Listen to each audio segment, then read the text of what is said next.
Hello guys, ഇന്ന് ഞാൻ ഇറച്ചിച്ചോറ് വെക്കണത് കാണിച്ചു തരാം. അതിന് വേണ്ടിയ സാധനങ്ങൾ: മഞ്ഞൾപ്പൊടി, ഗരം മസാല, മല്ലിപ്പൊടി, മുളക് പൊടി, കുരുമുളക് പൊടി, തക്കാളി, നാരങ്ങ, മല്ലിയില, പുതിനയില, ഇറച്ചി, സവാള, ഇഞ്ചി, പച്ചമുളക്, കൊച്ചുള്ളി, വെളുത്തുള്ളി, വെളിച്ചെണ്ണ. സവാള ഇട്ട് വഴറ്റുക. ഇത് വഴന്ന് വരുമ്പോൾ നമ്മുടെ കൊച്ചിക്കാരെ ഏറ്റവും വലിയൊരു സ്പെഷ്യൽ ഫുഡാണ് കേട്ടോ ഈ ഇറച്ചിച്ചോറ് എന്ന് പറയണത്. അത് കഴിഞ്ഞൊന്ന് വഴറ്റി ഒന്ന് വഴന്ന് വരുമ്പോൾ വലുതായിട്ട് വഴറ്റിട്ടേണ്ട, കുറച്ച് വഴന്ന് കഴിയുമ്പോൾ ഈ പൊടി ഐറ്റംസ് എല്ലാം ഇടാം. അത് ഇട്ടിട്ടൊന്ന് വഴറ്റുക, ചെറുതായിട്ട് ഒന്ന് വഴറ്റി. എനിക്ക് വീഡിയോ പിടിച്ചൊന്നും വലിയ പരിചയമില്ല കേട്ടോ. 4 തക്കാളി ഇടാം അതിനകത്തേക്ക്, അതും ഒന്ന് വഴറ്റിയെടുക്കുക. ചിക്കൻ മസാല ഒരു 2 സ്പൂൺ ഇടാം. അത് ഇട്ടൊന്ന് വഴന്ന് കഴിയുമ്പോൾ അതിലേക്ക് ചെറുനാരങ്ങ നീര് ഒഴിച്ച് കൊടുക്കണം. കുറച്ചുപ്പ്,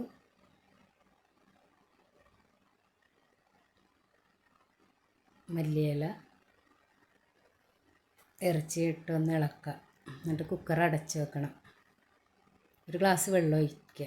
കുക്കർ അടച്ച് വെച്ച് ഒരു 4 വിസിൽ വരുന്നവരെ വെയിറ്റ് ചെയ്യാം. 4 വിസിൽ കഴിഞ്ഞ് നമ്മൾ ചോറുണ്ടാക്കാൻ പോകുന്ന പാത്രത്തിലേക്ക് ആ ഇറച്ചി തട്ടിക്കൊടുക്കുക. അത് കഴിഞ്ഞ് ഒന്നും മിക്സ് ചെയ്ത് അതിലേക്കൊരു 3 കപ്പ് വെള്ളം ഒഴിച്ച് കൊടുക്കുക. 3 കപ്പ് വെള്ളം ഒഴിച്ച് കൊടുത്ത്, എനിക്കിതൊന്നും അറിയില്ല കേട്ടോ. അതിനകത്തേക്ക് വെള്ളം ഒന്ന് തിളച്ച് കഴിയുമ്പോൾ അതിനകത്തേക്ക് ഗരം മസാല പൊടിക്കാത്ത പട്ട, ഗ്രാമ്പ്, ഏലക്ക, തക്കോലം, പിന്നെ 4 ഗ്ലാസ് അരി,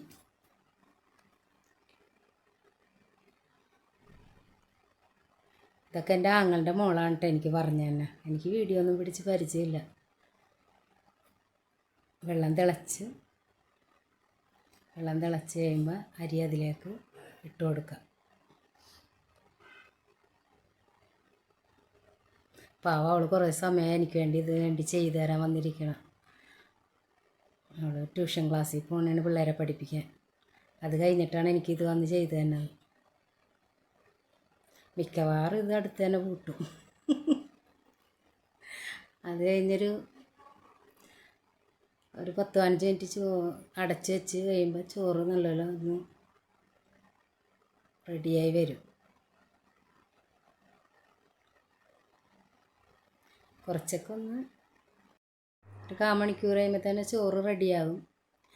എല്ലാവർക്കും ഇഷ്ടപ്പെട്ട ഒന്ന് സപ്പോർട്ട് ചെയ്യുക, ലൈക്ക് ചെയ്യുക, ഷെയർ ചെയ്യുക, ബെല്ലൈക്കൻ ഒന്ന് ക്ലിക്ക് ചെയ്യുക.